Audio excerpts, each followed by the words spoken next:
the Shaun Newman podcast. Tonight's guest is Brian Sheppard, although I would argue probably 99.999 I could go on in Lloydminster know you as Shep. So I'm really excited to have you here. Thanks for having me, Shaun. It's going to be a great evening. Yes, it is. We got a nice cold glass of scotch sitting in front of us. Mr. Shep brought his finest, and so I'm excited about that as well. Just before we get started, for the people who don't know Shep, he's a proud husband, father, a father of two. You got two grandsons. You've been in the sporting business or sporting goods business for probably 50 plus years. You've owned your Shep Sports store for 30 years this year, opened back in 1989. That's correct. And let's not leave out your four-time national champ of trap shooting. Yes, that's correct too. Three times doubles, and one time in the 16-yard singles. Yeah, no slouch there. That's pretty dang good. Now, I thought we would start, I like to go back to, I call it the beginning, reverse time, and go back to when you're a kid and young. I know you originate from Kid Scotty, but you went to a little school in Kinnard, which is just south of Kid Scotty, I believe. South and just 3 miles west, and then south again, but about 10 miles from the town of Kid Scotty. Yeah, and I know I had Dad on here a few weeks ago, and he talked about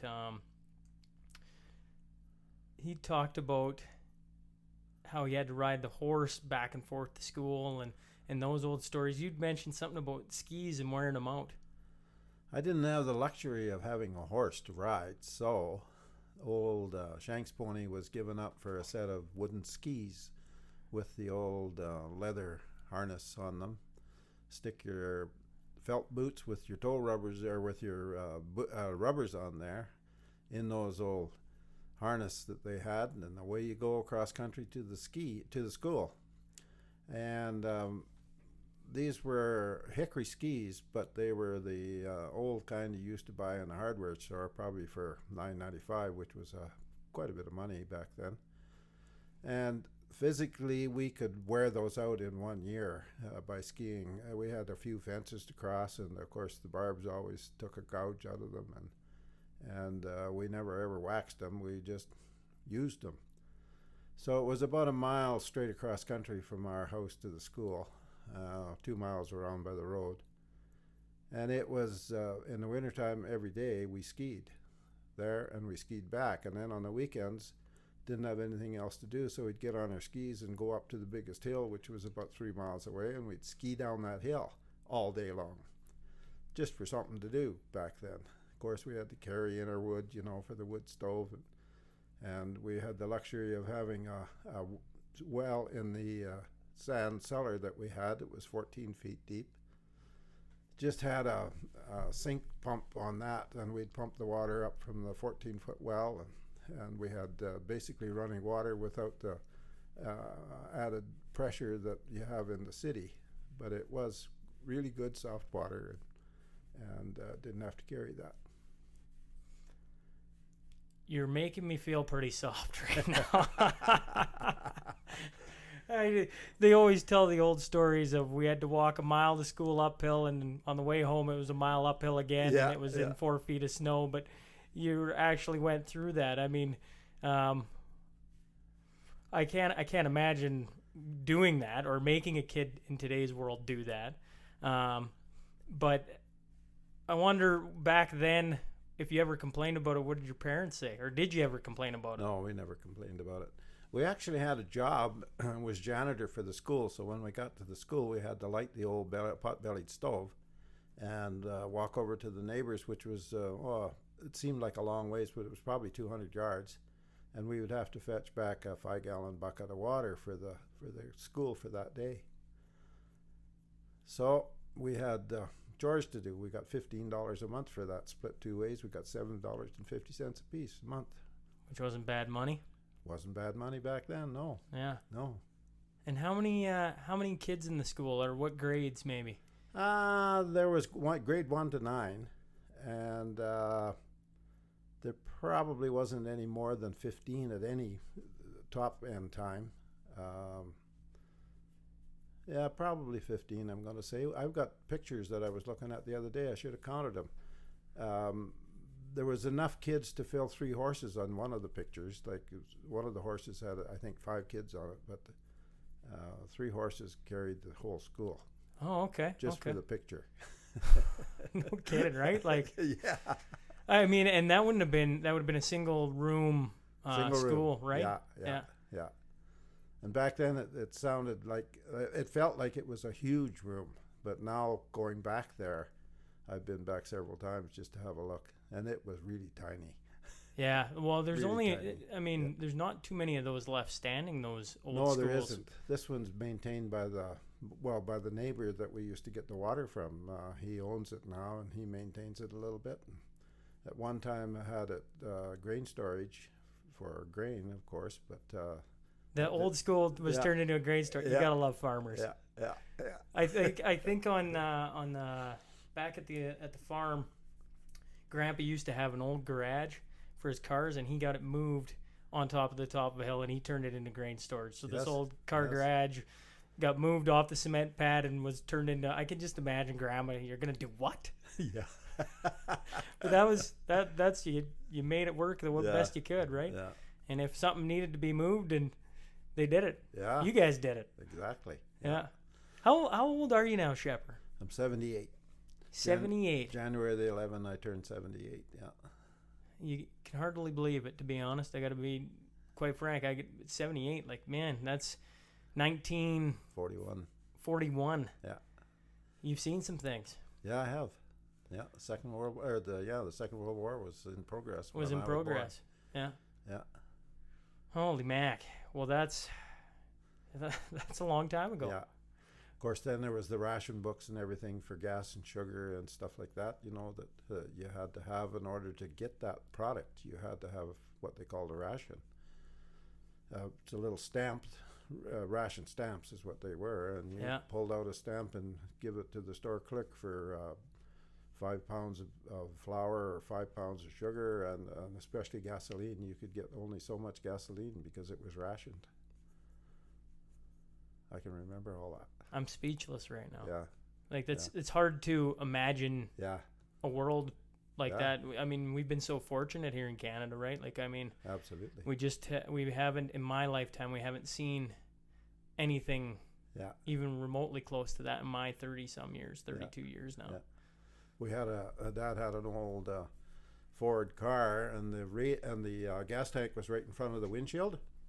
So you had to take the cap off that, and I think it held about 8 gallons, maybe. And in order to get 8 gallons, they had those old glass pumps, with the glass in them. Yeah. And you'd pump it up until there was 8 gallons showing on the line in the glass bowl that was on top of the pump. And he'd dump all that in, and that was your 8 gallons. And you paid him for 8 gallons, and it was probably going to cost you maybe $2 for that. Yeah. Maybe. But you had to have ration stamps. Ration stamps to get it. Yeah. If you had that much this week, well, then maybe you wouldn't be able to get any more for the next week or two. So everything was. So what did you do when you ran out of ration stamps? We never ever did, because we had a team of horses that we used most of the time. And even sometimes when the roads, like it was probably to get to the main road was 3 miles. So if you couldn't get there by car, you had to take the horses. So lots of times we'd throw a rock in the cutter, put your feet on a hot rock. We'd put it in the oven overnight. Heat up this 40-pound rock, put it in the cutter, then get in there and wrap up with a blanket, and away we'd go to town on a Saturday afternoon, shortly after lunch. And town was Lloyd, or was that Kid Scotty? Kid Scotty. Yeah. And you talked a little bit about Kid Scotty when we were just kind of talking about what we were going to talk about on here, and you mentioned that you boarded in Kid Scotty for. I actually didn't catch. What grade did you go to Kid Scotty? Grade 10, 11, and 12, just to high school. Just to high school, and you boarded there, and it was $15 a week. Yeah. Or $15 a month, sorry. $15 a month. For room and board. Room and board. Monday to Friday. Monday till Friday. And on the weekends you'd go home. Yeah. And you had a little bit of a glint in your eye or gleam in your eye when you were talking about, you said Best education you ever got came from the dormitory. It was. Do you care to share a little? There might have been 23 of us, I think, in a single room, like an annex, they called it. Bunk beds, like a military. Like military, yeah. And it was basically a military training. Like you had to pitch you were on kitchen duty for a week out of a month, where you had to do the dishes, or you had to set the table. Yeah, the matron would prepare the food, and the food was awesome. Like, just, you couldn't believe what they come up with for food, like beef and pork and chicken, and just a tremendous lot of food that we had access to. And of course, you get out of school at 4 and have an hour, and then you had to go to the dorm, and the people that were going to prepare the tables and everything had to be there by then and prepare the tables. Supper at 5:30. Then you had another hour and a half or two, and at 8 o'clock you had the study hour. So at 8 o'clock until 10 o'clock you did your homework, and that was like Monday, Tuesday, Wednesday, Thursday, and that was compulsory, those 2 hours of homework. 10 o'clock, put your homework away. At 10:30, lights were out in the annex and you were in bed. Well, you were supposed to be in bed. Supposed to be in bed. No, but that's when your best learning came about. That's when the shit hit the fan, I guess. Basically, there was always somebody that had something to do, like pull your bed on the floor or off the top bunk, or water it down so that it was a little wet to sleep in, or there was lots of things going. But you had to put up with that. They talk about bullying now. Yeah. There was bullying back then. And if you let somebody bully you, you were bullied. The only way that you weren't bullied is if you took the bully by the horns and thumped him one and put him in his place. And I witnessed that.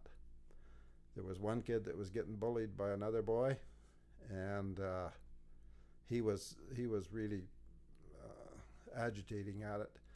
And one day in the hallway, I was there when it happened. The one that was getting bullied decided that was enough, and he whipped that other kid into shape, give him 2 black eyes, and that kid had to go to school then and explain how he got his black eyes, because everybody wanted to know, and of course they were going to find out no matter what. And so he had to tell him that, well, he just kind of whooped my clock for me, and I'm kind of glad that I don't have to put up with that anymore, I guess. Did you ever have to whoop on any bullies, Sheppard? No, I didn't. No, I always got along. Yeah. No, we had water fights and bed pulls, and what's a bed pull? When you go and grab a guy's bed and pull it off and onto the floor, or take with him in it. Oh yeah, sometimes without him in it. But if he wasn't in it, then you take it and put it in the shower and turn the cold water on. Mattress, blankets, and everything. What would a man have to do to get a bed pull thrown in the shower? Well, you'd have to do something pretty bad. That reminds me of when Evander Kane. I mean, it's kind of similar, but not really. Evander Kane was playing in Winnipeg. What was that, 3-4 years ago? Yeah. Remember in the boys there took all his clothes and threw him in the shower. That was right before he got traded out of there. Oh, yeah. And you always wondered, they said he wasn't a team guy or something along those lines, and you wonder what really went on in there to get it to that point, because I've played a lot of hockey in my time, and I don't think I've experienced something like that, but I've seen a lot of stuff, but nothing to push us that far. Yeah. I would have loved to have been a fly on the wall back in the annex when the bed was going in the shower, and to hear what was. I can't imagine sleeping on a wet bed all night. Oh yeah, well, you didn't. You had to make do with something else. But one thing it taught you was how to get along with people. Yeah. You know, if you didn't get along, you didn't stay. I witnessed 3 or 4 people that just couldn't take it. Yeah. Like they would come for a couple of weeks or months or maybe half a year, and then they were gone. We got trouble. No, all good, all good. Oh. I'm staring at the mic, going, that seems awkward, but Yeah. it's all good. Yeah. Anyway, that's dorm life, and it was an education in itself, and it was great. And I thank people for it, because I'm still friends with some of those guys that I went to school with in Kitskowie. Well, you develop a bond being that close to that many, stuck in a room with. I can just imagine. Yeah. For 5 days a week, Yeah. close quarters, right? You'd have to develop bonds, Oh, and yeah. you'd have to develop how to deal with some people's quirks, I bet. Yeah. Yeah. Oh, yeah. It was. We had a few incidents where the dean had to come down and straighten things out a little bit, but we snuck out a time or two and went to the Marwayne rodeo dance in June, and we called it the Great Escape. Yeah. It was in the dorm was in that old Canadian Imperial Bank of Commerce, and in one of the rooms upstairs where Ronnie Sand, that was his room. Yeah. There was an escape hatch out through the roof, and you could go up on the roof and then walk down the roof and then slide down onto a banister and then down onto the ground, and there was usually a waiting car. Well, we had a fella from Clandonald, and he had a 1936 Chev with a 6-cylinder but straight pipes on it, on 3 cylinders on each side. And we snuck out and pushed the car down because it was loud, and pushed the car down the hill and started it up and went to the dance. Come back, it's daylight when we come back. How are we going to get this thing back to where it's supposed to be on the lot at the dorm? Well, if you get her going fast enough down Main Street, you'll be able to just shut her off and coast over. Well, we did. We got her going pretty good and coasted over the sidewalk, but the matron's boy, Billy, had left his wagon there. And when we went over top of that wagon with that 36 Chevy, it made a heck of a noise. And did they all come? Anybody come running out? No, nobody come running out. No. So you're saying sneaking out of the house isn't a new idea? That's been around for years and years and years. No.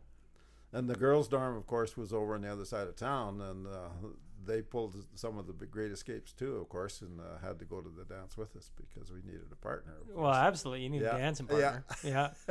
Oh, that's awesome. So you say you learned how to, or going to the Kid Scotty school and boarding there helped you learn how to get along with people. Is that kind of where you found your passion for like the sporting goods? Because, I mean, you've been doing that a long time. You were mentioning, I don't remember it, but Foster Sports in town. Yeah. And you started there after high school then? Yeah, 1963. So I was 22 when I started there. Okay. October 1 of 63. And my uncle, who was a self-taught gunsmith, said to me one day, he said, "How do you think you would like to work in a sporting goods store?" And I said, that might be a good thing. I was working in the UGG elevator in Vermilion at the time with a old friend of mine who taught me how to drink scotch, I guess, Neil McLean. And it sure didn't do him any good just by the passing, because he just passed away here not too long ago at 103. So, 103? Yeah, so he made all right on the scotch. Yeah, no kidding. Anyway, Dee said to me one day, he said, "Do you think you would like to work in a sporting goods store?" I thought, yeah, that might be a good idea. He said, "Why don't you come down in the morning and go talk to Bill Foster? He's looking for some workers there." So I went down and talked to Bill, and he said, "What the heck, let's give her a go." And Bill was from North Battleford, and he's a brother-in-law to Skip Craik, who was playing pro hockey. Yeah.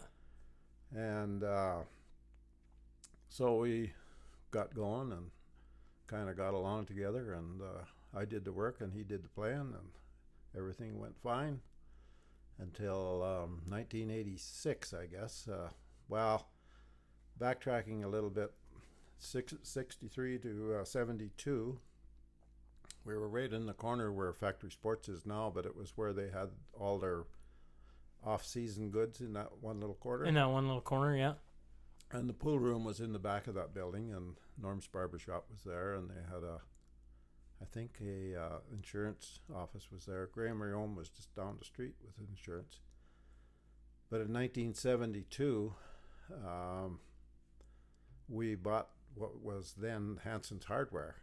Bill Foster bought it, and we started our store in that, so we had to move 2 doors down. The store that I'm in now was an empty lot, and we used that for boats and snow machines when we were in the boat and snow machine business downtown. Okay. And there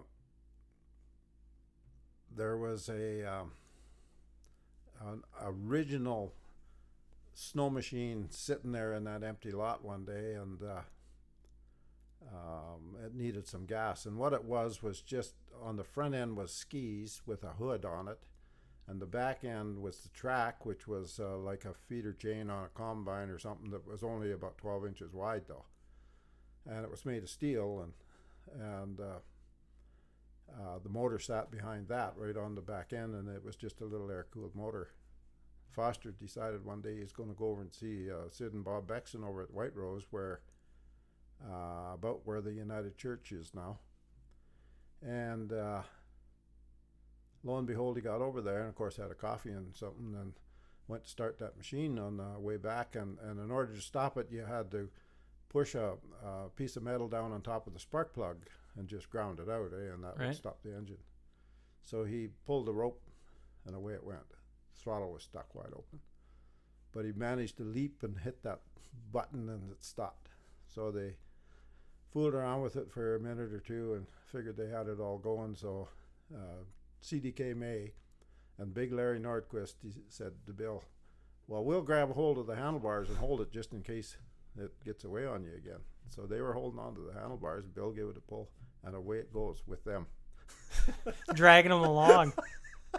Trying to stop it, then that feeder chain was just digging into the ice and wanting to go.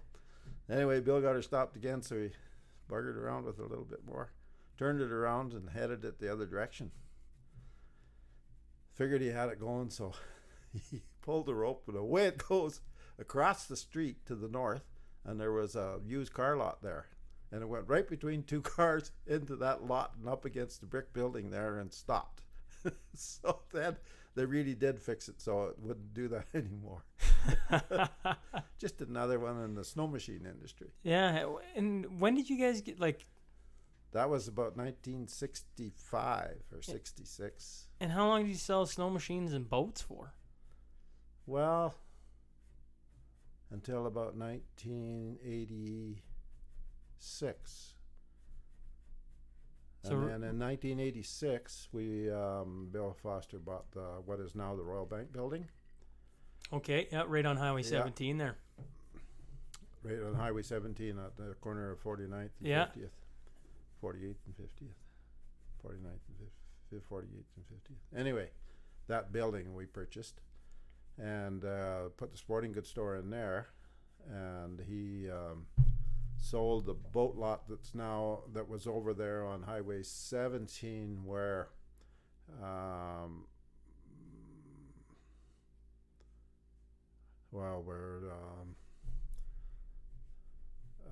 the donut shop is there, and Tim Hortons. Yeah, and that video store that used to be there, and yes, I know what you're talking. The photography's Mr. Bill and all that. Yeah. That property we purchased that. Bill Foster purchased that in 1986, and no, he sold it in 1986. We started that in 1972, and sold it in 1986, and then started the sporting goods store in the Royal Bank Building, and proceeded to not do very well because of the downturn in the economy at that time. Just curtailed what we were trying to put together there. Yeah. Beautiful store, but couldn't make it. So in 1989, I purchased all the existing stock and moved it over to what is Walt Ravel's, where I am now. Where the Shep store is now. Yeah, that was Walt's Western Wear. It was built about 1975, I think, is when he built that. So I moved into there at that time. Your daughter Brenda had an interesting memory from back then when you started up the Shep Sports store. She said you called a family meeting, and I loved this quote. She said you sat us all down, and we were having a family meeting about whether or not you're going to start the Shep Sports store. She said, if we make money at this, it won't change who we are. Yeah.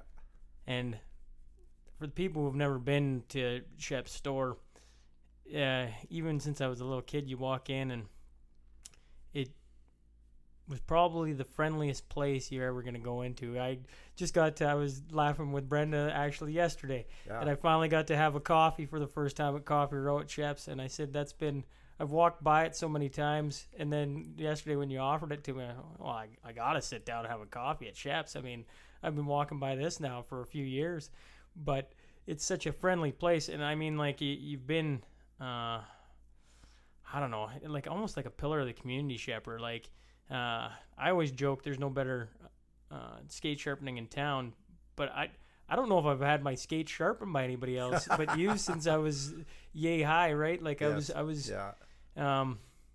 everybody speaks so highly of you, and I don't know, I enjoyed that you had the family meeting, and Brendan said if you told the kids, and at the time she said she didn't understand. Now she understands, but if you were gonna made money at it and you made bazillion dollars, it wasn't going to change how you're going to do and live life. Well, that's what's happened. We haven't made $1 zillion, and now we're going backwards. But anyway, we're still there serving coffee and talking to the people. Every time I go in there, there's about 7 or 8 of you just having a grand old time. Yeah, we discuss a lot of things. Yeah, some of it's even true. Yeah. I had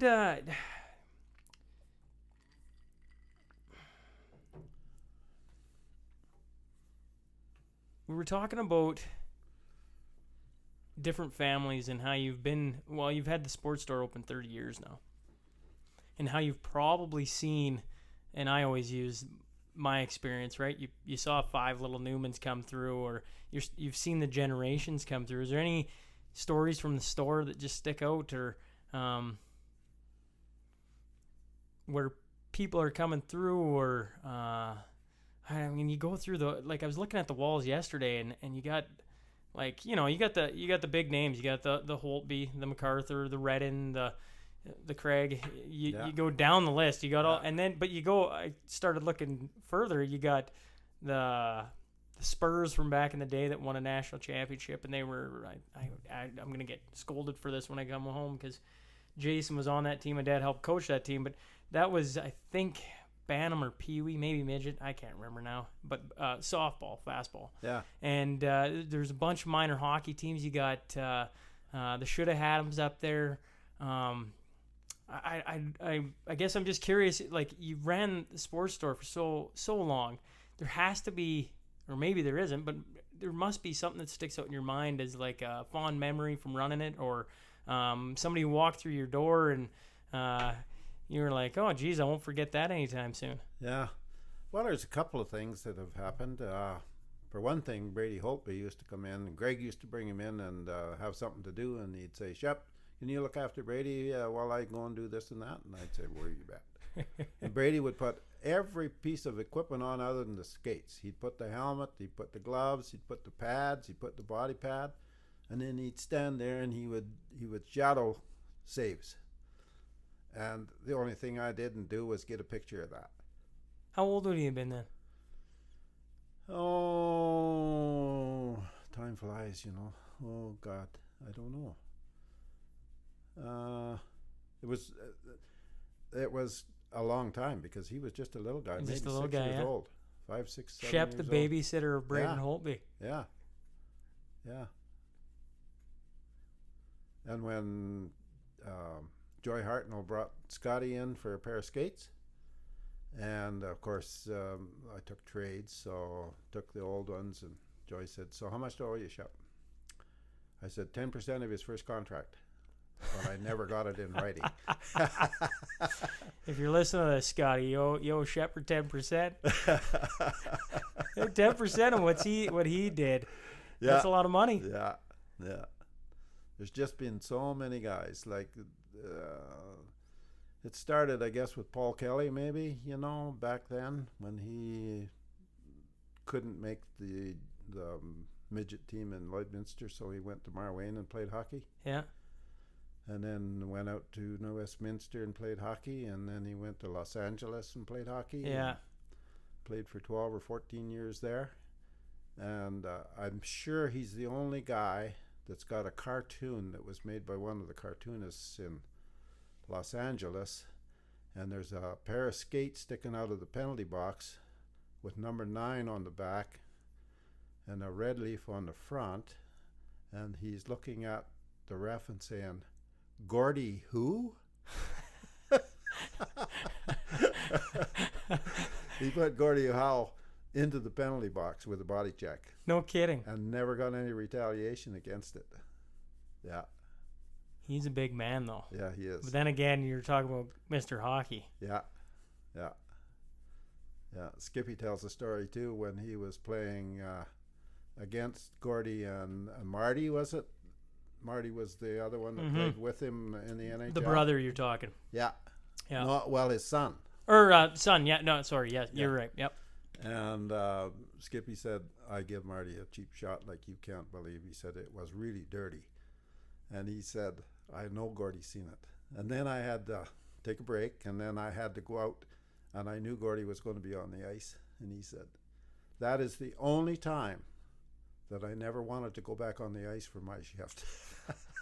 But he said, no retaliation. He said, "Oh God," he said, "I just was sweating bullets." But yeah, he said, everything went cool.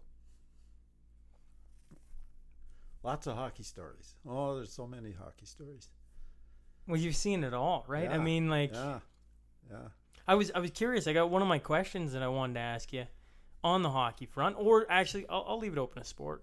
Is in Lloyd, what do you think is the best group of players on a team? So the best team in town that's come through. Is there a team that sticks out? Border Kings. Yeah, Border Kings. Border Kings. They had that stretch of years. When was that? 2000-ish to 2001. Well, 12 was the last year they hosted. Yeah. They won it the first time in 2001 and then 2007. Does that sound about right? Yeah, it must have been. Something like that. Yeah. I think it's 2001 and 2007. Yeah. Somebody will comment if I'm a little off there. Yeah. But that group of guys with. Yeah, but it started a long time before that. Well, we were talking about that. We were sitting there yesterday, and I wrote it down. Okay, so I'm sitting here. Everybody's listening. They're going to be driving along. You're going to listen to this. And I'm asking the question of, as Sheppard said it, do you know who Max Bentley is? And I went, Max Bentley? Who is Max Bentley? I got no. And you had a little gleam in your eye. You said, just look him up. I said, all right. So I looked him up. Max Bentley, who eventually coached the Border Kings. Yes, he did. With Toronto, he won 3 cups in 48, 49, and 51. He won 2 Hart trophies with Chicago before that. His first, he had 61 points, and he was the first Blackhawk to ever win the Hart Trophy. Then his second, he had 72 points in 60 games, ahead of Maurice Richard. I think we all know who that is. Yeah. The Rocket. Yeah. Played in the NHL's first All-Star game, where they played. I didn't realize this. I was looking up, once again, going back to talking to Dad with the Hillmont All-Stars. I didn't realize the All-Star games used to play. They used to be the league's best. Used to play the Stanley Cup winner. Oh, I didn't know that. Yeah, there's old Hillmont All-Stars. Lynn Priest has a box of stuff from back in the 60s when Hillmont won a bunch of won 3 championships in a row. Yeah. And it's Hillmont All-Stars versus SaskAlta All-Stars or something along that lines. And I was like, oh, they were that good? I didn't quite fully understand. And I got talking to Dad, and, well, no. Back in the day, the Stanley Cup champ used to play the rest of the leagues also. That was the All-Star game. I see. Yeah. Yeah, makes sense. Hey, I'm teaching you something. Yeah, right, yeah. Anyways, going back to Max Bentley, so he wins 2 Hearts. He's in the first All-Star game. He wins a Lady Byng. And then for all my friends who are all over the Oilers whenever they make a poor trade, how about this for a poor... Well, maybe not a poor trade. I'll let you guys decide. He was dealt to Toronto with Cy Thomas. Cy Thomas, from what I can understand, only played 12 games in the NHL. And in return, Chicago got Gus Bodner, played 12 games in the NHL as well. Bud Poley, who played 12 years with the Calder Trophy, 2 cups and an All-Star game. Gay Stewart, I hope I'm pronouncing that right, 14 years with a Calder Trophy, over Rocket Richard that year. 2 cups, 500-plus games. Ernie Dickens, 1 cup. And Bob Goldham, 15 years, 5 Stanley Cups, and 6 All-Star game appearances. And the article read, trade sent shockwaves through the league when Toronto did it. Now, in their defense, Toronto did win, I think it was 3 of the next 4 years, and that's where Max Bentley won all his cups. Yeah. Anyways, where I'm going with all this is that's what you go, you should look up Max Bentley. And I'm going, Max Bentley. Yeah. And he used to coach the Border Kings. Yes, he did. And Lynn Bentley used to play with him, and it was a nephew of his.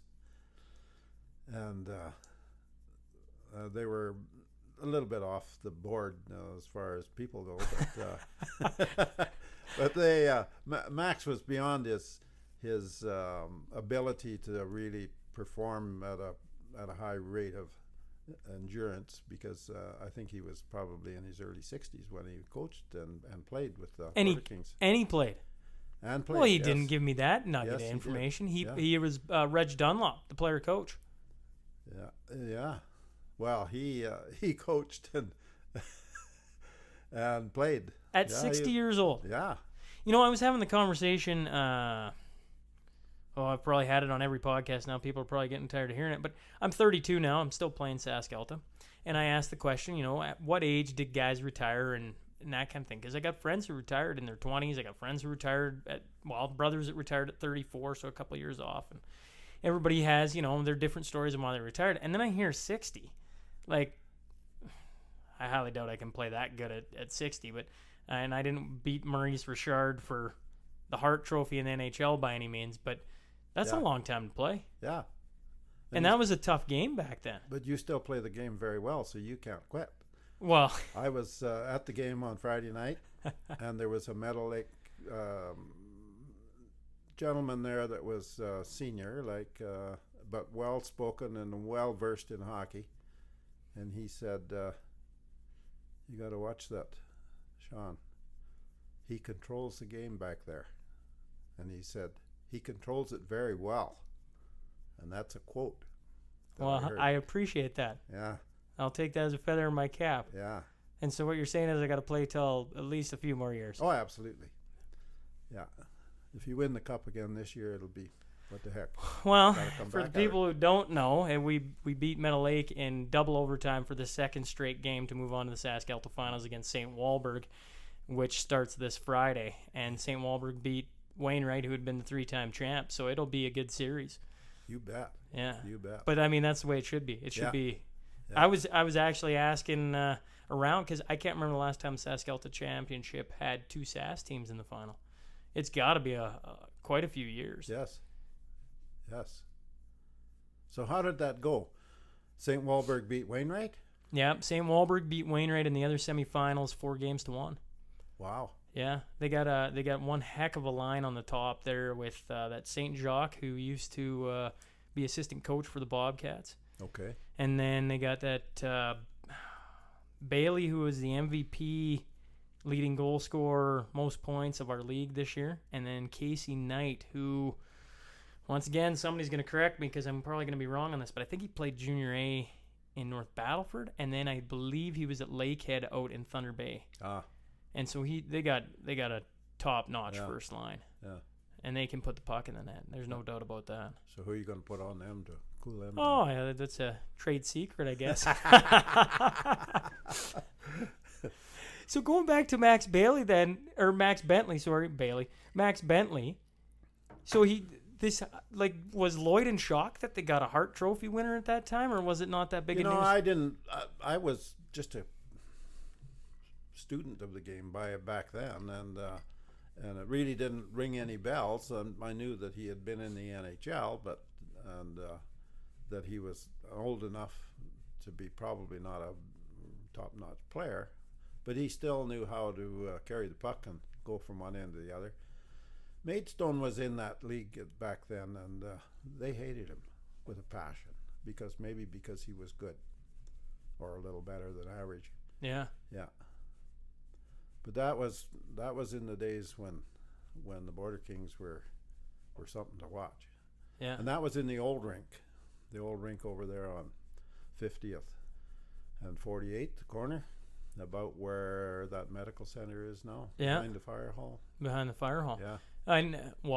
I don't know what year that got torn down, but it was long before my time, I assume. They opened the Civic Center in 67. 66. They had 66? They had it open, yeah. 67 it was dedicated, but 66. What was that place? I always wondered, like, when the Civic Center was built, was it just you walked in and it was, wow? Like, because it's a gorgeous rink now. And I know they had to refurbish it and everything, but, I mean, it's always been a really nice rink. Yeah, it was. Yeah, very nice. And that was when the Border Kings were Frankie Mapletoft and Owen Rogers, and then they brought in the boys from Edmonton, Cheknita, Schultz, Rogavine. You're saying these names, and I wish. Well, I know the local guys, the Frank Mapletofts, those guys. Yeah. But the guys from Edmonton, were they? They were something to watch. Were former Schultz was a fellow who liked his wine a little bit, and every once in a while got a little bit short of money or something maybe, and Jim Hill had a little bit to do with the Border Kings back then, and he'd come into Foster's and he'd say, Shep, you got a pair of used skates around? Okay, so what size do you need? Well, I'd like a 9 or 9.5. Schultz needs a pair. Seems to have lost his or pawned him or something. No, I haven't got any of that, Jimmy, but I got a 7.5 here, or a 7. That'll do. And away he'd go with them, and Schultz would play a hell of a game of hockey. I can just imagine his feet getting jammed into a tiny pair of skates. Yeah, but he was some kind of a hockey player. In fact, every one of those was a really good hockey player.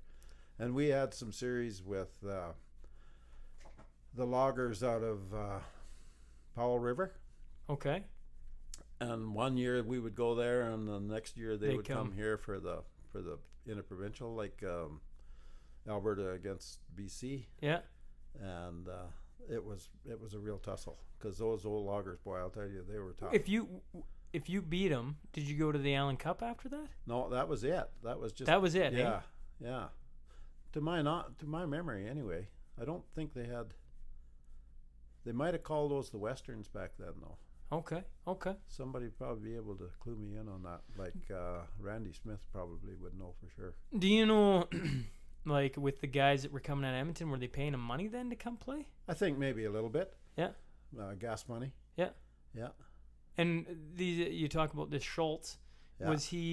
Did he come from? Well, at that time it wouldn't have been the NHL. I don't think. None of those guys I don't think played that quality of hockey, but they played up to like pretty good senior hockey. Senior hockey, eh? Yeah. Like Frankie Mapletoft probably could have gone someplace in the NHL, but he wasn't ready. Yeah. Johnny Rogers, he never played with the Border Kings. He was away playing better hockey. I shouldn't say better hockey. He was playing different hockey. Different hockey. And then they had some boys from Bonnyville too. Belcourt, Johnny Belcourt, and Sylvester. And they had a fella from Leask, Hubbard. Gordy Hubbard was quite a hockey player too. So they were actually bringing in players from around, but the boys from Edmonton drove down every game, but Gordy was in town. He was working in town, and a fellow by the name of Dave Boyer, who was the British American oil bulk dealer. He played hockey. I watched him. Of course, back then there was no helmets. I mean, you just, the odd guy wear a skull helmet, one with a bar across the top. But I watched Dave Boyer and a fella, I think from Rosetown, whack each other across the head at least 4 times apiece, and every time it hit, there would be a streak of blood come out, and they just beat each other. Dumbest thing I ever seen. They could have killed one another, but no. What did they get for that? 5 minutes apiece in the game. Nowadays, that get you a lifetime ban. And probably thrown in jail. Yeah. It was the dumbest thing I ever seen. One guy hit one guy, and he'd wait, and the other guy would well him. Yeah. And Dad talked about it, senior hockey back in the day, about it being so packed. Like, so many people go and watch. I assume when the Border Kings back then, they get a ton of fans. Oh, they did. If you didn't get there at 6 o'clock for an 8 o'clock game, you stood. And the fire chief would come in and he said, "How many got in here?" "Well, we're just about full." And there was guys sitting up and down on the walks, going up and down the steps there, that was absolutely total out of line, but we were full. But you had to get there early, and it was great hockey. But you must remember, there was no television then. Yeah. Foster Hewitt on the radio. Yeah. Yeah. But no television to watch, period. I mean, it just wasn't. You had 2 channels, and they didn't come in very clear because they were broadcast from Saskatoon or someplace. Yeah. So did you with the NHL? Did you follow the NHL at all? I didn't. No, I didn't. Couldn't get it on the radio, and we never had power in our house to have it on the television or anything like that. Never had power on the farm. No natural gas. Yeah. But we did have a well in the cellar. How about I've always been curious. The Bobcats in town, I always grew up with them as the Blazers, and then initially they were the Lancers of the SJHL, correct? Yeah. And around town with the people I talk with, they always talk about local talent going elsewhere. Yeah. And the one that always stands out to me, and I don't know the full story, and so I don't claim to know the full story. I just see it the way I saw it and remember it. And the way I always remember Clark is they cut him because he was too small. That wasn't the only team probably to cut Clark because he was too small. But at that time when I was a year younger than Clark, and went and tried out with him and Michael Carosa, and I feel like there might have been one more. No, maybe it was just the 3 of us. We went and tried out in Strathcona for one of the city teams. And Carosa and Clark made it, and I came back. I got, I think I was one of the last cuts anyways on defense, but I came back and played. And I remember Clark, even at that time, which was Bantam AAA, he just lit every league on fire. He was just that good. I don't care how small you are, he was that good. And I want to say he had 90-some points that year. It might be a smidge off, but he put up a lot of points for Strathcona. And I remember he came out and tried out, I believe, for the Blazers, and I remember they told him he was too small or something along that lines. And then he went and played Drayton Valley that year, and he lit the league on fire. And the next year he went to Medicine Hat, and we all know the story, right? He gets drafted, and then he plays in the NHL, blah blah blah blah blah. Played Team Canada. Well, absolutely, right? Yeah. Played on probably the best world junior team ever assembled. Yes, that's exactly right. That was some team with Crosby and Getzlaff, and the list goes on, right? And I mean, there was a lot of talented hockey players out here. It's always amazing to me that with the amount of young players that we put in the NHL out of Lloydminster, and there's a bucket full of them that have roots in Lloydminster, and a lot of those couldn't make the junior A's. I don't know whether it's friction between coaches and local families, or I can't put my finger on it. But it started when Paul Kelly wanted to play with the midgets, and they didn't want him for some reason. Whether it was because of a friction with the family, I have no idea. His dad, John, was a hockey man. Like, he was totally hockey. He was in the Alberta Minor Hockey Association for quite a few years, and chaired a lot of things, and did a lot of things for hockey. Was really big on referees, standing up for referees so that they got a fair shake when people were down on them. Whether it was the referee's fault or not, he always stood behind the referees. He said, "You gotta protect the officials, because without them, you haven't got a game." And Paul had to go to Marwayne. And you couldn't agree more with that, right? Yeah. Like, you can't. Yeah. Referees are. Yeah. That's a tough line of work. Oh, and when your game Friday night, I couldn't believe that I was watching the same game as the team as the fans from Meadow Lake did. I mean, they were really upset with the refereeing, and we're told one lad told his dad to shut up. That's enough, because he was really down on the referee. Yeah.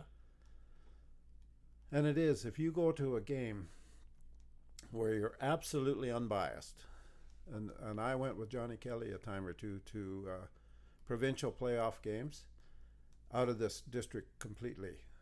One of them was in Drayton Valley or someplace like that, where we had to drive out to there and watch Drayton Valley play some team out of northern Alberta or something for provincials. And as far as I was concerned, the refereeing was super, but not according to the fans that I was sitting with. Yeah. Like, they're blind or something. They can't see. Not the referees either, the fans. Yeah, I'm sometimes a slow learner. I'm sure there will be a ref or two that listens to this, and if you'd talked to me 4 years ago, at times I have my father's temper on the ice, and I can. I've been known to say a few obscenities that get me ejected from a hockey game, and I always think I'm not doing anything wrong, but I've been really making a conscious effort here in the last few years not to. Wow, they're doing a good job, right? Yeah. And they can only call what they see, and Yeah. they see things differently at times than what you see them, and vice versa, right? Yeah. And sometimes they're at ice level, and there's somebody in the front of them that they can't see what just went on. Yeah. So they see the retaliation, and then you get a referee like Dion Pollard. Yeah. And he's played the game at a high level, and he knows that something happened to cause that altercation. So take them both. Yeah. I didn't see it all, but I know there was something happened before I see what I did see. That's right. Yeah. Yeah. Going back to the Bobcats, they got new head coach, is he general manager now? Dubé. Yeah. I don't know much about him. I don't know anything about but it. What always gives me hope when a new guy comes in is they got the opportunity to set it all straight. And you watch different programs, whether it's the AJ, senior hockey, NHL. If you get the right guy in place, he can make a lot of really good changes very quickly. Yeah. If they give him a lead to do that. Yeah. Like up until a few years ago, they wouldn't give the GM and the coach the same job. Like, it just wouldn't happen. If you were going to be the coach, you couldn't be the GM. And that was when Orest went to Camrose. That's what happened there. The only reason he left town is because they wouldn't give him the GM. You wanted both roles? Yeah. And look what he did over there at Camrose. I mean, took him to the finals a time or two and probably won a cup. Well, do you remember what year that was? No, I don't. Because I remember when I was playing junior out in Ontario, the team to beat back in Alberta at that time was Camrose. Yeah. And they were as good as Brooks is right now. Yeah. They were the team that everybody wanted to go to, Yeah. and they had their hands on every young, talented hockey player, it seemed like. And it seemed like they were a few steps ahead of everybody. I don't know if that was his time or not, but that was the time when they were in the RBC Cup. Yeah. Yeah. And they were a very talented team. He went directly from Lloydminster to Camrose because he couldn't. They wouldn't give him the GM in Lloyd. And that's. I don't follow hockey that much, but it seems to me like if he did that good a job over in Camrose, maybe we could have had him here doing that kind of a job for the Bobcats. Yeah, it was just Players seem to want to play for somebody that's good enough to put them up into the higher echelon and get a education out of it. Yeah. Not to say that the Bobcats haven't done that. There's a few guys that have got an education out of it, and that's a good thing. Yeah, absolutely. Well, the game's changed now too. Yeah. I know, and it was probably similar to this back when I was playing. It was only 2004 was my first year in junior, but when I was playing back then, the amount of guys now that get scholarships is unbelievable. Yeah.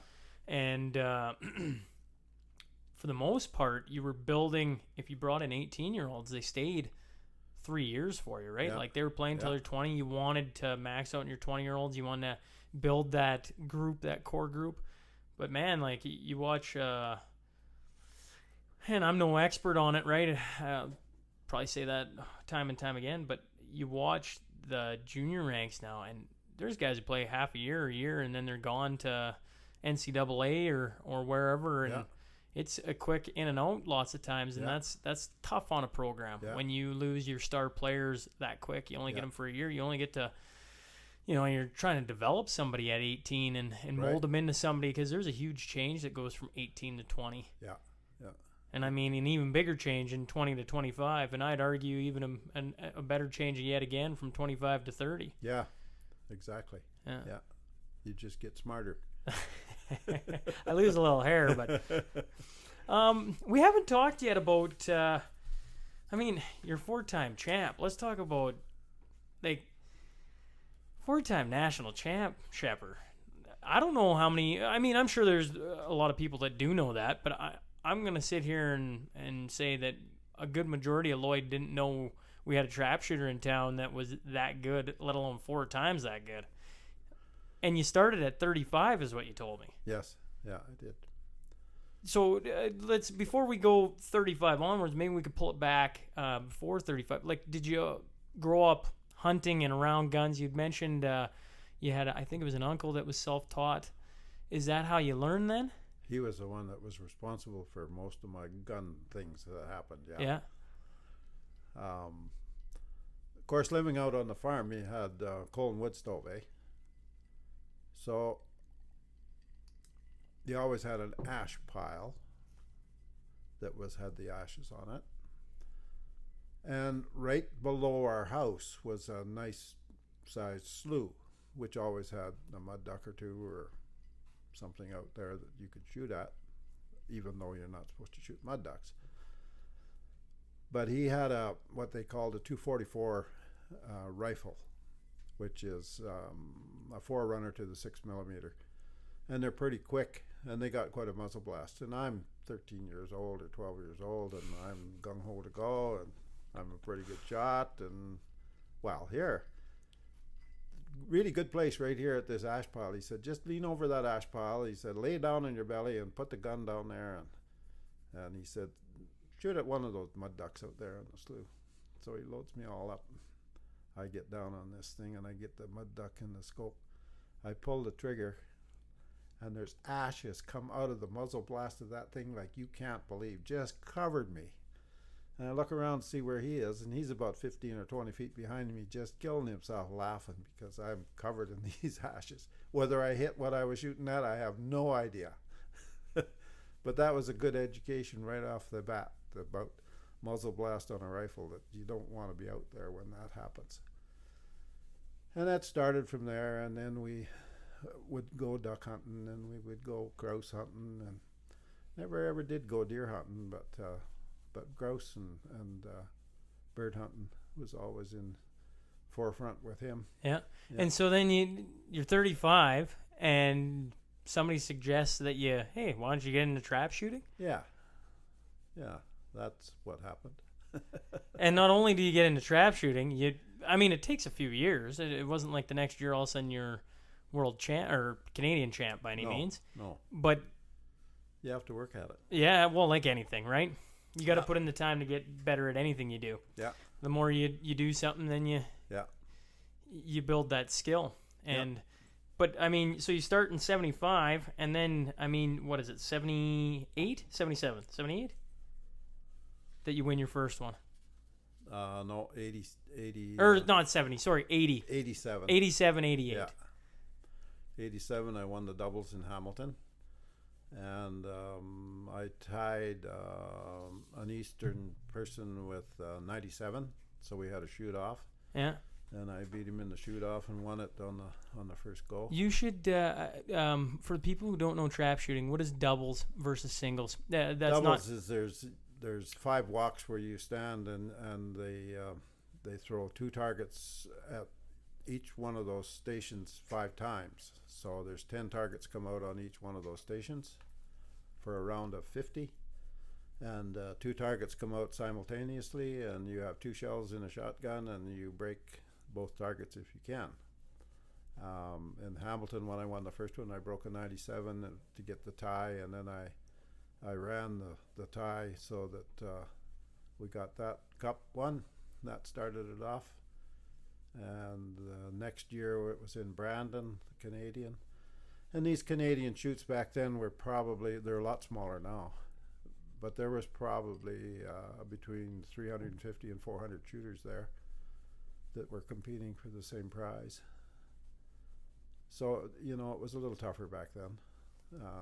It's really tough now because I can't hit the darn things.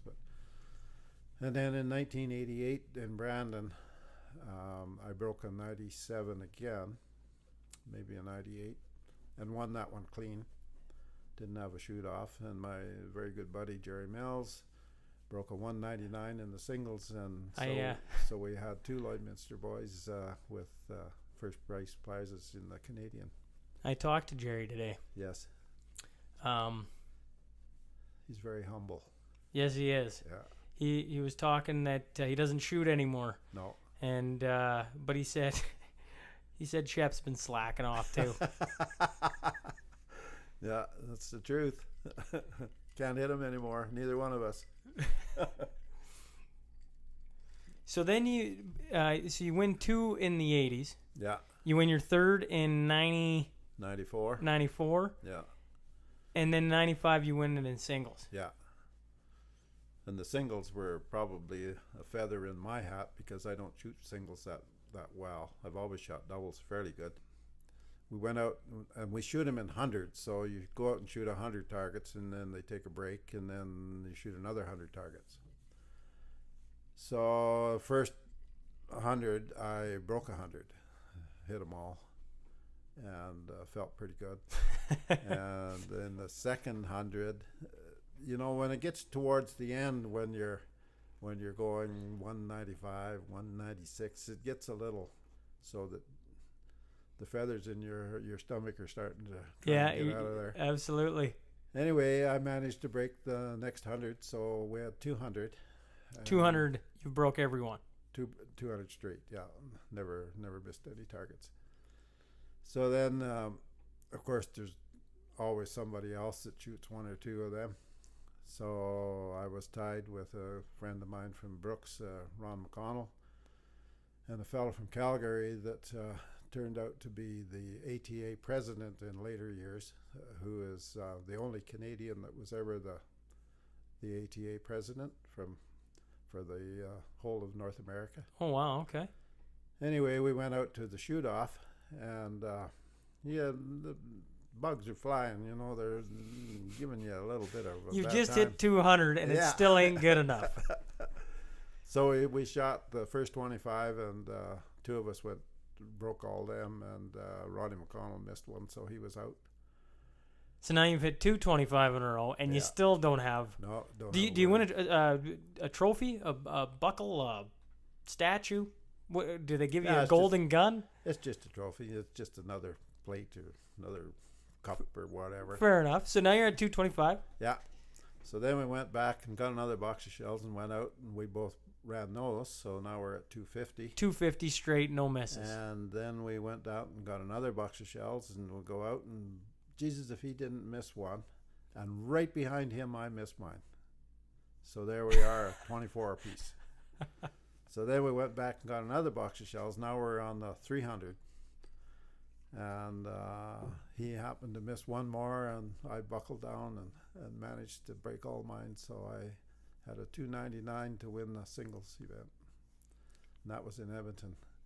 And in Edmonton, they've got plaques on the wall made out of wood. Okay. They're long woods. And they have your name up there with your scores, hundreds and 200s that have been in broke. Yeah. And I've got a couple of, they've got a little stud star that goes in with each 100 that you break. So I've shot 2 100s in Edmonton, so I got 2 little buckles there, or little stars, and then I got a 200 with 1 star in it. And it's pretty neat to go there and just look at all the names that are up there and how many little stars. Some of those guys have got like 15 or 20 of those little stars where they've got 100 straight in competition. There's some good shooters out there. You're pretty good, though. I was. I was saying at the start of this, what we should have done is yesterday we should have grabbed a box of shells and you could have showed me a thing or two. I don't think I can hit them anymore, but we will in the spring when we start the club. Sure, we can do that. Well, I'm going to hold you to that, or you can hold me to that, because we're going to have a little 50-bird sporting clay shoot out at Hillmont too this summer sometime or spring. Perfect. Well, I guess count me in, because Nigel was telling me about it the other day. Oh, really? Yeah. Yeah, well, I'll have to do it. Yeah. It's a lot of fun. Sporting clays is a lot of fun. Yeah. It's simulated hunting, and everything is 2 birds come, but they don't come out of the same house. Maybe they might come from different directions, or spring and teal or something like that. There's just a barrel of fun. You'd really enjoy that. Yeah. Did you ever, I don't know if it's teach or mentor or do anything like that with? No. Never took a lesson. Never gave a lesson. I shouldn't say that. I don't give lessons as such to be reimbursed or anything for it. But if somebody comes to our club and wants me to stand behind them and tell them, give them a few pointers on where to look for the target, where to hold the gun. Safety, of course, is number 1. So you got to fill them in on the safety part of it right off the hop. Yeah. 1 bullet in the gun, not loaded. Like when it's your turn to shoot, you load it. Kind of a thing. Yep. We've never had an accident in trap shooting. Not ever. Table tennis can't say that. Some guy swallowed the ball and choked to death or something. Some guy got killed in table tennis. But we've never killed anybody. Bullshit. That's true. Really? Yeah. Here I thought you were pulling my leg. Some guy decided to... They've had somebody die in table tennis. You can't fix stupid. No. That's right. Holy crap. Yeah, but we've never had a fatality in trap shooting. And like I was saying to you, when the Grand American in Sparta, Illinois comes around every year in August, there's upwards of 5,000 people there with guns, competitors. And we actually have a Canadian from Brandon who has won that shoot completely. Like out of 1,000 targets, he dropped like maybe 2. Holy moly. Yeah. Bullseye. Yeah. He's a really, really, really good shooter. What's his name? You'd have to ask me that. Put you on the spot. Pull out your handy book. Patty. Lamont. Patty Lamont. Yeah. And he's got back-to-back in here in 2015 and 16 with 200 straight in singles and a 199 in singles. And in doubles, he shot 200 doubles. No, he shot 100 doubles and 100 doubles back-to-back. Twice. 4 times.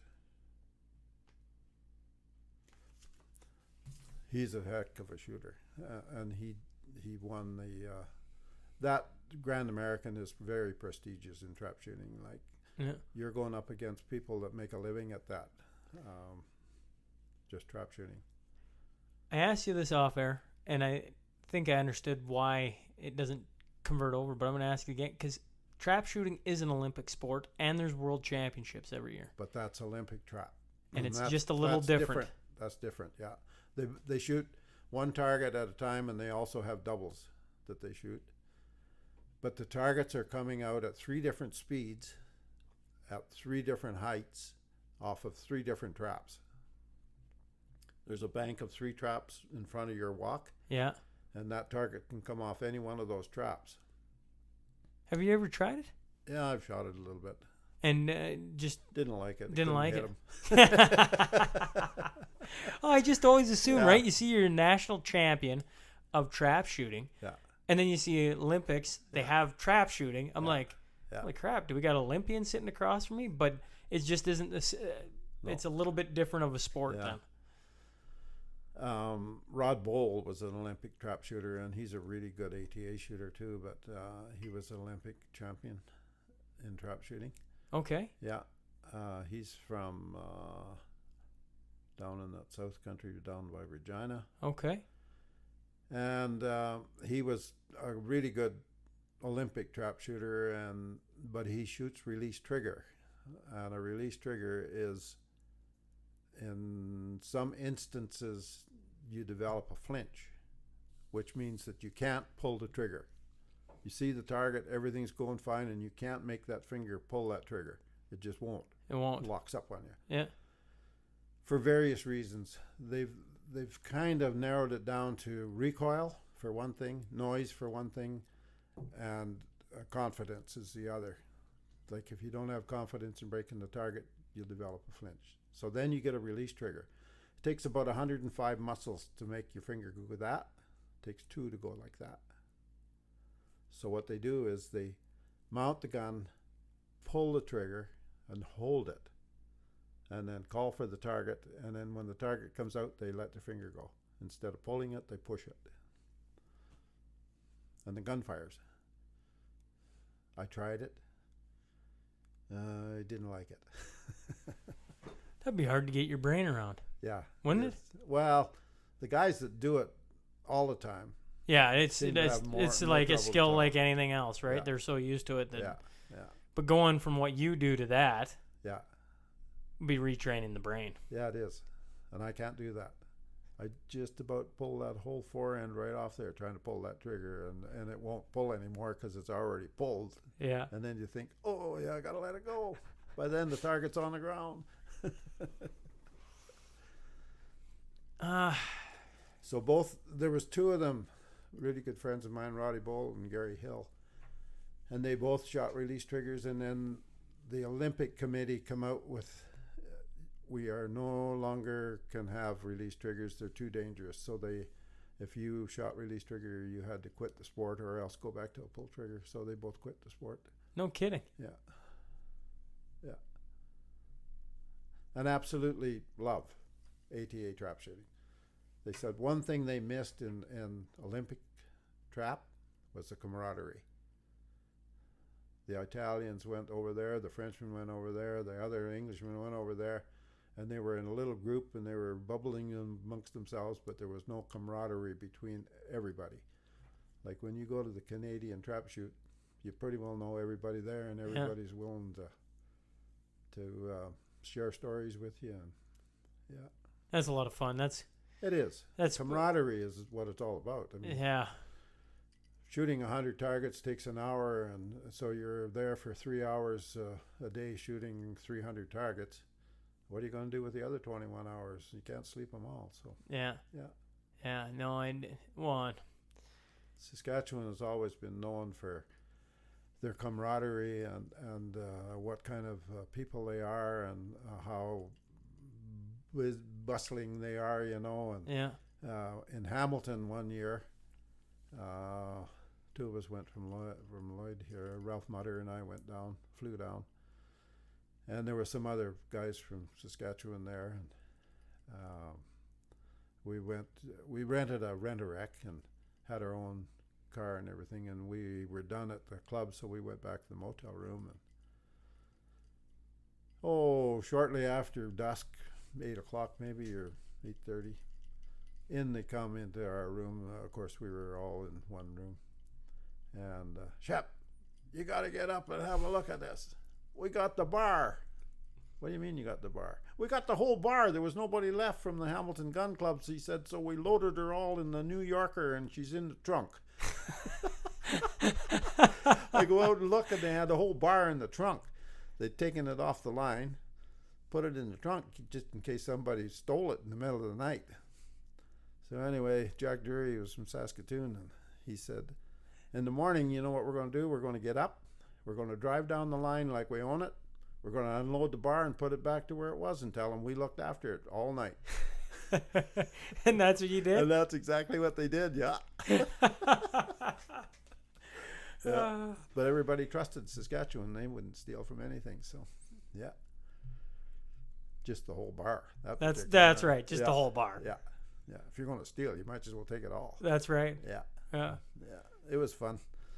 A lot of fun. Well, there was 5 of us in a New Yorker going down the 401, and we're heading back to Toronto from Hamilton. And 2 big guys in the front from Macklin, and 3 of us in the back. And in those days, we used to keep our empty hulls. So there's 1,000 hulls apiece. So we had 5,000 hulls and 5 guys in a New Yorker.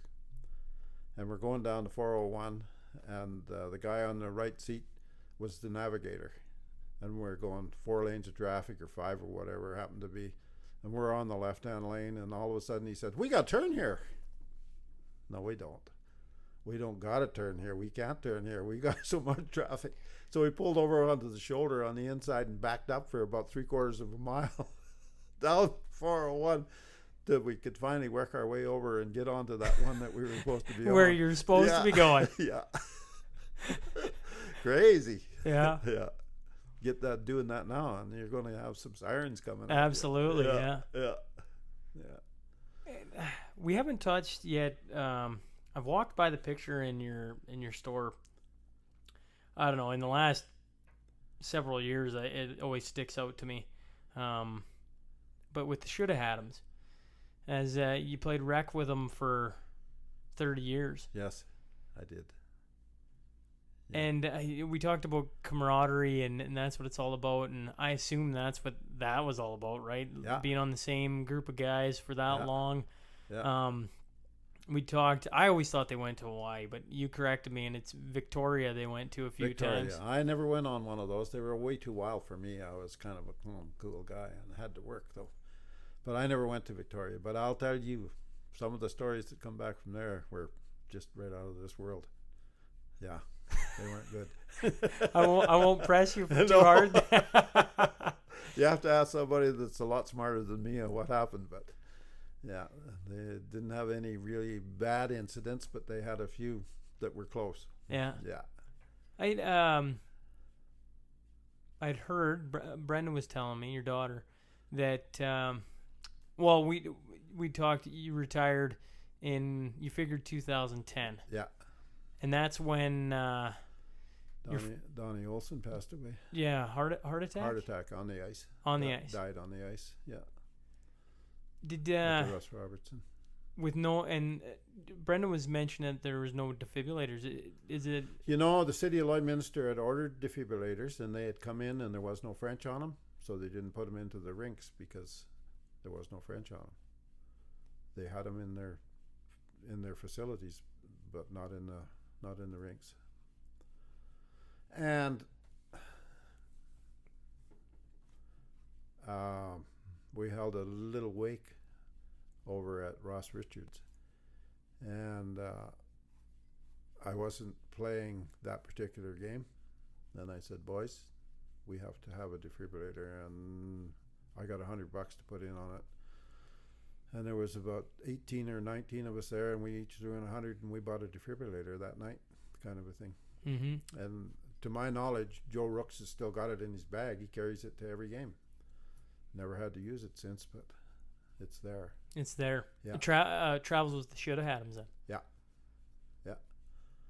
And, you know, I said this can happen to any one of us, but it can also happen to some of the players that we play against. They're all about the same age, eh? Yeah. You know, and it would really be nice if somebody could just say, "Hey, we got a defibrillator. We'll get him back." Yeah, absolutely. And we didn't have the opportunity to do that with Donnie, but the attending physician said that it probably wouldn't work. But I mean, you never know. Yeah. You can't say 100%. Yeah. Yeah, he said that he was probably dead when he hit the ice. Yeah. We've lost 3 now out of that group. Frankie Mann and Donnie Olson and Len James. Yeah, Lon. Yeah, I played with all them. Frank Mann is. Yeah. He was quite the guy. I got to grow best friends with Colby. Well, and Brew's been my defense partner now for I've been giving him a rough time actually, Brew, because he's out right now with an injury, and we have this. I don't know. I keep all the alumni stats for the Hitmen, so we're both at. He's been beating me for the last little bit on games played. Most games played. We actually just passed Brad Simons. We retired Brad Simons' jersey. Oh, geez, that was probably last year, I think, 2 years ago. My memory's getting bad on me. And Brew just passed him this year, but then he got hurt here in playoffs. So I've been teasing him every game because I just tied it back up. We're both played over 200 games now for the Hitmen. So I tease him all the time because it's a little bit of a feather in our cap, whoever is leading the most games played, right? Yeah. But Frank was one of the best. Yeah. He was there's not too many guys like Frank out there. There's not too many guys like Shep out there. Well, yeah. We both were on the same team, so we knew what it was like. Frankie and I and Freddie Gagne and I used to play defense. Okay. I was 44 and he was 55, and you know what that makes? 99. Is that why 99. you took? Is that why? Somebody comment. I took the picture of your shoulda had 'em's jersey and what'd they say? Good old Reggie Jackson number. Yeah. Was there a reason why you took 44? No, yeah. Well, we started a new team, and I was 44 years old, I guess, when we started it. So I took 44, and some of the other guys took like 39 and 38. My 44th birthday, we played in a tournament in Grant Center, and it was quite a hoot. Donnie Olson was sitting on my cowboy hat all night, and I didn't know that until I went to go home and couldn't find my hat. Went back to Donnie's room because we were playing liar's dice in there. I said, Donnie, you seen my hat? No, Shep, I haven't seen it. Next morning he brought it to me. It wasn't pretty. Oh yeah, Donnie Olson was one of a kind. Yeah. Yeah, good guy. Well, my final question for the night is: are you ever gonna? Comes from your daughter, actually. Are you ever gonna retire? You've been running Sheps for 30 years now. You know what I'm telling people now? What are you telling them? Today was one day closer. Period. Well, I said this, the day you sell your skate sharpener, I might be done playing hockey. So if you say I got a few more years in me, you might as well just keep it going. Or I might hire you to come out. I mean, don't get me wrong, because Lee will listen to this. Lee's a good skate sharpener too. I just, I joked around with Brenda again, right? We were talking earlier today. I joked around with her that I said, every time I come in and I've had my skate sharpened by somebody else, you go, you only use me, right? And I go, yeah, why? It doesn't look like my sharpening. And I'm like, oh, you still got it, Shep. No, Lee sharpened those because I stepped on something and Lee had to run them through. But if you retire, I don't know what I'm going to do. Well, we might not have a store, but we might still have the skate sharpener. How's that? Sounds good. As long as I'll just bring a bottle of scotch over, sit and have a scotch. And get my skate sharpened. Yeah. I once thought, that some young entrepreneur should put a camper on the back of a half-ton with a generator and put one of those duplicate sharpeners in the back. Yeah. And just go town to town 3 different days a week and have it set up with a hotel or a garage or something that's going to be open in the evening. Yeah. So that you can go to that place and sharpen skates for an hour and give him back to the hotel and let him collect the money, and then the next time he comes through, he pays you. I think it'd be a hell of a thing. Like a traveling skate sharpener. You could hit Kitscotty, Marwayne, Dewberry, Clandonald, and up there, Bonneville. Now they got those, you can buy skate sharpeners. Guys are putting them right in their garage, Sheppard. Oh, yeah. Like, what was that? I sold one to Quist this year, same as mine, exactly. Really? In Marwayne. Yeah. But he just does his own kids. Yeah. Because it doesn't matter how good you are. You'll do a bad job on somebody's, and then the word will get out that you're not a good skate sharpener, and that'll be it. So it's better not to start. Yeah. There was a fella from Thunder Bay. His son is married to Randy Noble, Eddie Noble's daughter. Yeah. Jessie. Jessie, yeah. And we were playing golf out at Silver Lake. Eddie and I and Annie and Jessie's dad. Okay. And I was Schlepp. That's all he knew was my name was Schlepp. So one day he phoned Eddie Noble, and happened to be the hockey day in Canada, first one they had. Yeah. And he said, Eddie, you know Wade Redden? Yeah. He knows Schlepp. He knows who? Schlepp. You know that Schlepp that we were golfing with. Shep. Yeah, him. I heard him say on national television. He was being interviewed on Hockey Day in Canada, and he said, "Oh, and by the way," he said, "thanks, Shep, for all the skate sharpening you did when I was playing junior there." He said, "He knows Wade Redden." Yeah. So it was on national television. My skate sharpening. That's right. Well, it's renowned. It's top notch. Yeah. I always look forward whenever I came back from wherever I was, getting my skate sharpened there and going for a burn. Yeah. Yeah. I always laugh. Well, you just did it. You haven't made me pay for a skate sharpener. One of these times I'm just going to... Well, actually, you know what? Now that I know it, I'm just going to bring you a ball of scotch, and that's what I'm going to do. But since I've been back, you've only made me pay for maybe one skate sharpening in I don't know, 6 years, 7 years. But I laughed the last time I was in. You got that little box of skate sharpening cards. Yeah. I said, Shep, what do I owe you? And you open it up, and you started looking through old relatives that are passed on. He ain't using this. And you clipped it and said, you're good. And I was like, well, that's it in a nutshell. Yeah, yeah. Well, I really appreciate you coming in, Shep. This has been a lot of fun. I know I'm going to remember this day for a long time. I've really enjoyed having you in here. Well, that's fine. I've enjoyed being here. What did we, 2 hours now? No, actually, I think we're hour and a half. Hour and 27 minutes is what we went. Uh-huh. That's the longest I've done yet. You got a nice... the boys were giving Dust on the last one a little bit of a rough time because he had the first swear ever on the podcast. We each had one tonight, so... Yeah. I'll probably have a phone call from my mother, but that's all right. Oh. Saying what? That we're a little obnoxious? Oh, no, I think she'll be fine with you, but I'll probably get a little obnoxious. Well, I hope it's not too severe. No, it's always good. Tug it's always a little good. bit on the ears, maybe. Yeah. Well, once again, really appreciate it. This has been a lot of fun, and if we'll have to, maybe we'll have to hop on here one more time after you teach me a thing or two shooting some skates. Okay. Sounds good. Awesome. Thanks, Sheppard. Shaun. Thank you very much, Shaun. Hey guys, I hope you enjoyed that as much as I thoroughly did. Next week, we have Greg Buchanan in.